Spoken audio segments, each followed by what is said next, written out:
everyone, welcome back to my YouTube channel English with Pinky.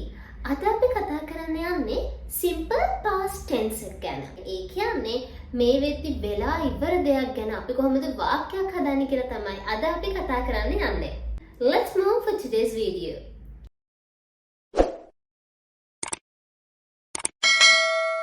අපේ මෙන්න මේ කලින් වීඩියෝ එකේදී අපි කතා කළා කොහොමද present tense එකේදී වාක්‍යයක් හදන්නේ. ඒ කියන්නේ මම මේ වෙලාවේ කරමින් ඉන්නේ. මම මේ කෙනා කියලා කොහොමද අපි විස්තර කරන්නේ කියන එක අපි කතා කරා අපේ කලින් වීඩියෝ එකේදී. ඉතින් අනිවාර්යයෙන් මේ වීඩියෝ එක බලලා ඉන්නවා. ඒක බැලුවේ නැත්නම් අද මේ වීඩියෝ එකේදී අපි කතා කරන්නේ කරලා ඉවර වෙච්ච දෙයක් ගැන. එහෙම නැත්නම් වෙලා ඉවර වෙච්ච දෙයක් ගැන අපි කොහොමද sentence එකක් හදන්නේ කියලා. අපිට present tense එකේදී ඕන වචන තුනක් තමයි am, is, are කියලා කියන්නේ. ඉතින් past එකටදී අපිට ඕන වෙන්නේ වචන දෙකයි. ඒ තමයි was, were කියලා කියන්නේ. මේ දෙක use කරලා තමයි අද අපි අපේ sentences හදන්නේ. ඉතින් මම ඔයාලට කියලා දුන්න අපිට patterns දෙකක් තියෙනවා. එකක් තමයි activity pattern එක, අනික තමයි describing pattern එක. describing pattern එකේදී අපි කරන්නේ විස්තර කිරීමක්. අපි බලමු කොහොමද අතීත කාලයේදී ඒ කියන්නේ මේ වෙද්දි වෙලා ඉවර දෙයක් ගැන අපි විස්තර කිරීමක් කරන්නේ කියලා. කොයි වගේද? මම ගුරුවරියක්ව සිටියා. ඇය ශිෂ්‍යාවක්ව සිටියා. මෙන්න මේ වගේ ඉඳලා ඉවර. එහෙම නැත්නම් වෙලා ඉවර දෙයක් ගැන කියන්නේ කොහොමද කියලා දැන් බලමු. was, were මේ වචන දෙක අපි පාවිච්චි කරන්නේ මෙන්න මෙහෙමයි. අකුරු හතරක් තියෙන were එයා ටිකක් ලොකුයි නේද? අපි එයාව පාවිච්චි කරමු ලොකු කණ්ඩායමකට කතා කරන්න. හරියට we, they, teachers, students මෙන්න මේ වගේ plural pronouns වලට. එහෙමත් නැත්නම් බහු වචන වලට අපිට මෙන්න මේ were කියන වචනේ පාවිච්චි කරන්න පුළුවන්. was එක පාවිච්චි කරන්නේ තනි අයට. I, he, she, it, a student, a teacher මෙන්න මේ වගේ එක්කෙනෙක් ගැන කරන විස්තර කිරීම වලට අපි පාවිච්චි කරන්නේ was කියන verb එක.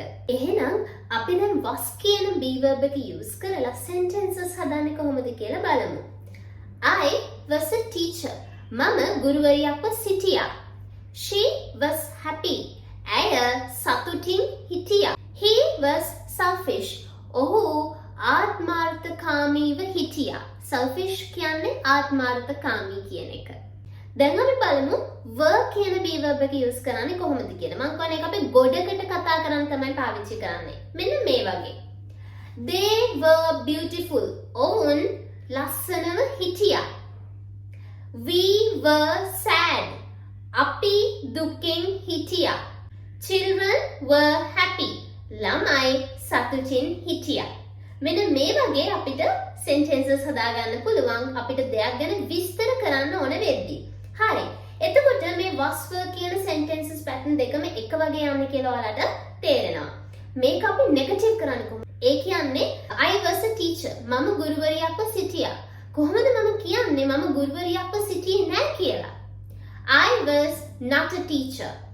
was or were කියන be verb එකට පස්සේ not කියන word එක දැම්මම අපිට ඒකේ නැත කියන අර්ථය හදාගන්න පුළුවන්.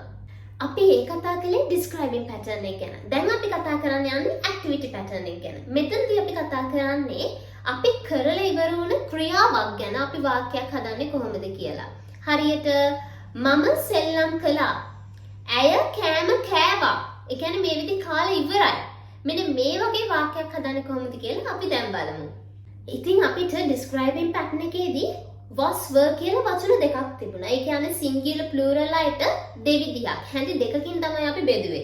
හැබැයි අන්න මෙතනදී activity pattern එකේදී අපි හැමෝටම බෙදන්න යන්නේ එකම හැන්දෙන්. ඒ කියන්නේ මෙතනදී plural අයට එක විදිහක්, singular අයට එක විදිහක් කියලා නැහැ. හැබැයි මෙන්න මෙතනදී ඔයා දැනගන්න ඕනේ චූටි grammatical point එකක් තියෙනවා. මෙන්න මෙතනදී තමයි regular verbs, irregular verbs කියන මෙන්න මේ වචන දෙක එන්නේ. මොනවාද මේ? ඔයාලා ඉස්කෝලේ පොතේදී අනිවාර්යයෙන්ම මේ verbs වර්ග දෙක ගැන අහලා ඇති. හරිම සරලයි. regular verbs කියලා කියන්නේ අපේ verb එකට අවසානයේට ed කියන අකුරු දෙක එකතු වෙලා හැදෙන verb එකට. මෙන්න මේ වගේ. play, played, dance, danced. මෙන්න මේ වගේ ed එකතු වෙලා හැදෙනවා නම් ඒවා regular verbs. එතකොට irregular verbs කියන්නේ මෙන්න මේ වගේ. go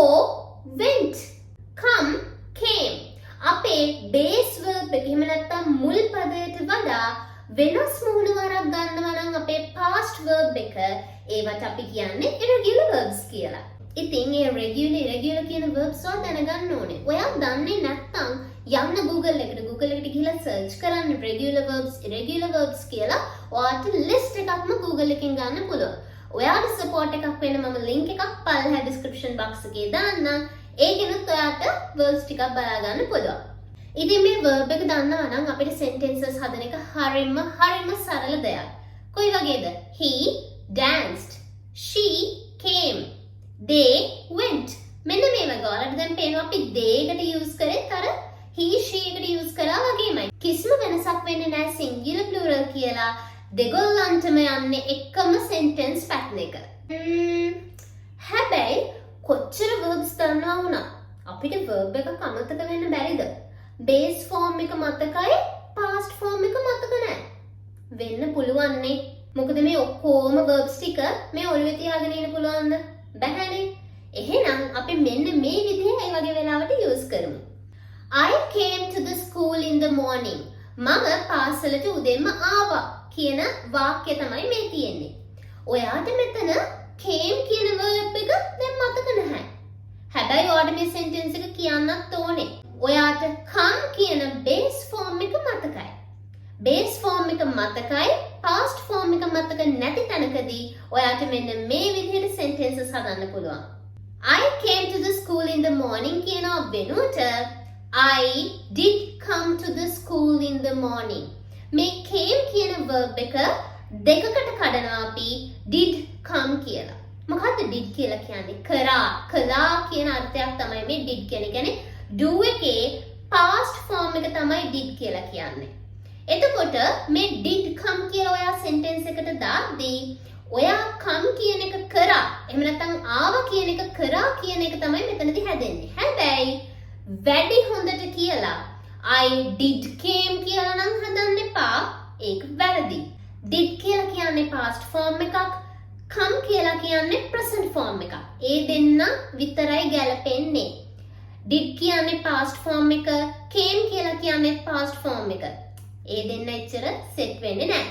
ඒ නිසා අනිවාර්යෙන් හොඳට මතක තියාගන්න ඔයාට මේ did කියන word එක use කරන්න පුළුවන් present form එකත් එක්ක විතරයි. අපි example sentences ටිකක් බලමු. He did eat. They did dance. එතකොට කොහොමද අපි මේ sentences negative කරන්නේ? ඔහු කෑවේ නැහැ.